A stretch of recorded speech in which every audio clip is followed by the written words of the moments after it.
Sa atong unang pagbasa, naghisgot dinhi si Propeta Isaías nga ayaw kahadlok. Ang Israel giingna niya ayaw gyud kahadlok, kay ang tanang butang mahimo ra gyud sa Ginoo.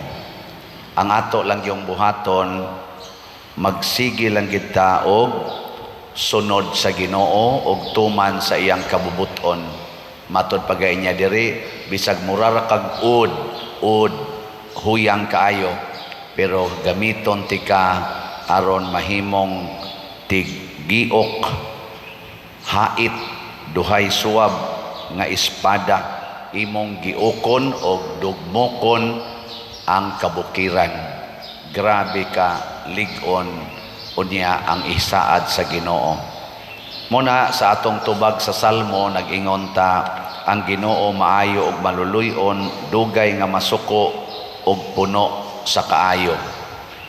Kani manggong tao nga dali kayong masuko, mauna ang mga tao nga iyang ipamugos ang iyang kaugalingon.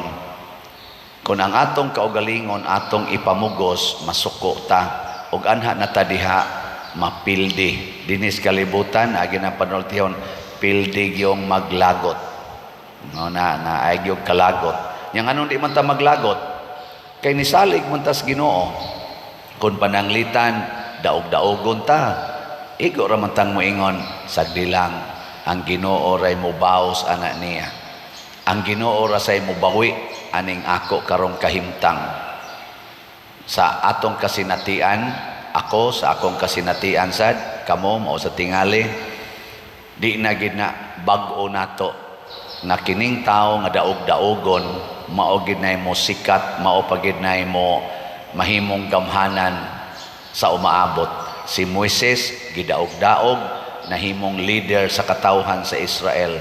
Si Jose nga anak ni Jacob gidaog-daog sa iyang napo ka mga igsoon, nahimong gobernador sa Egypt. Si David gidaog-daog sa iyang mga igsoon, wa gani siya ipresentar isip kandidato sa pagkahari aron anwintan maoy gihimong hari sa Israel. Si Jesus gidaog-daog, gilansang pa sa krus, pero nahimong hari sa tanang mga hari, Ginoo sa tanang Ginoo. Ingon ana gid na ang pattern din his kalibutan. Muna kining Ginoo nga gihisgutan dinhi sa atong ebanghelyo, gisangyaw kini ni Juan nga magbubunyag. Si Juan nga magbubunyag ni sikat kay siya nga lig-on kay iyang mga pulong, ug ang mga tao sa una nagtan-aw niya nga siya na ang manluluwas. Pero si Juan nga magbubunyag nga tinuod yung mensaheros Ginoo, ningon siya, dili gani ko takos nga mutangtang sa higot sa iyang sandalyas. Pasabot ani nga ang tao di ay nga nagsalig sa Ginoo, dili gyud mangangkon nga siya maoy gamhanan, bisan pa man og nanggawas na diha niya ang talagsaong mga gahom. Karabang makahibaw gyud ta ba nga dili gyud kita maoy tag-iya sa tanan.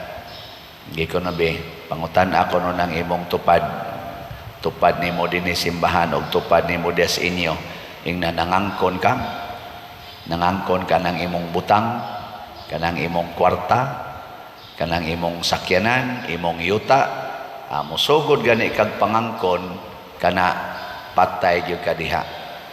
Mao na dinhi sa atong gisaulog karon si San Juan sa cross or Saint John of the Cross, kuyog ni Santa Teresa of Avila. Unsa may ilang gipromote? Prayer, ampo, kay maunay atong pagpakighiusas Ginoo. Ang ikaduha, ang paghigugma sa cross, mo nang gitawag siya Saint John of the Cross. Kay si San Juan sa cross, usas iyang mga libro nga gisuwat, kanang gitawag og The Dark Night of the Soul. Kana bang ang ato kunong kalag mubati na sa kasakit nga murag wa nay katapusan, ya wala na sa gid siya'y possibility nga matapos pa, mao kuno ng panahon nga ang Ginoo midala nato sa taas nga level sa atong kabalaan o union with Him. Nya matapos raman gid na kuno ang atong pag-antos, so unsa may role? Go through the pain without complaint. Unsa may naa nato? Faith. Matod pa ni Saint John of the Cross, agi lang anang ngit-ngit kaing lugar bisag wa na kay nakita, kay ang Ginoo mohatag raw niya nimo sa kahayag. Nya mas nindot nang moagi kag portig yung ngit-ngita kay maka-appreciate ka bisan ang gamay nga glimpse sa kahayag. Kasuway na ba mo ka ng musod mog langob? Langob ba? Wa pa mo kasuway. Panood o niya mo. Sige lang, dili lang tingali langob. Sod mo anang nitso kanana sa minteryo nya sirad purtingit-ngita na. Nyag naalay gamay kayo nga hayag, maka-appreciate yung ka kay nga naman, muhatag magid siya og maximum nga light or danag. Si daguhoy ko no, tong dito mis Bohol, na ato'y langob dito, nga mao kuno to'y gipuy ang daguhoy, laong kay nga to. Di gid siya masakpan. Nya unsa may gihimong suga ni daguhoy dito, aninipot, o kaha kanang murag kanabang kwakdop may tawag na mo ana musiga man sa inigngit-ngit mao iyang gihimong suga. Kay kun katong among suga nga gida didto katong flashlight og pagmon siya di na jud kakakita bisag tuslokon pa imong mata di kakakita bisan imong pad anaon nimo di kakakita pero naay gamayng suga sama nang aninipot mudanag na siya. Unsa may pasabot ani? Kung gusto tang maka-appreciate sa tanang grasyang gihatag sa Ginoo nato, kinahanglan mo dawat sa ta nga we are nothing. Nothing. Nya pinaagi ni ana mahimo tang labing dako. Muna ni hisgot si Jesus diri, sikat man si Juan, pero ang labing iwit sa gingharian sa langit labaw pa kay ni Juan.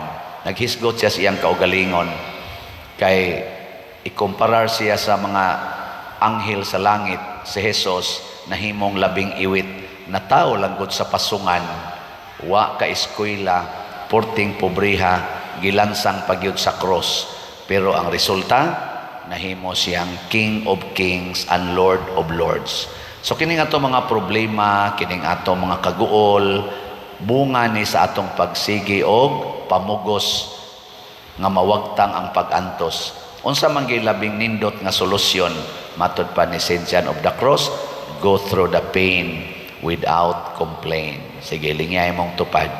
Nasugod karon mangita na tag pag-antos. Ana ato na ning antoson, apil na ning atong naong, hasta sa ning atong lawas, hasta sa ning atong silingan og kuyog natos balay. Mao na ni siya ang mga pag-antos. Nya ka ang taong mag-antos masantos. Ang taong mag-antos malig-on. Ang taong mag-antos mulambo og babalaan.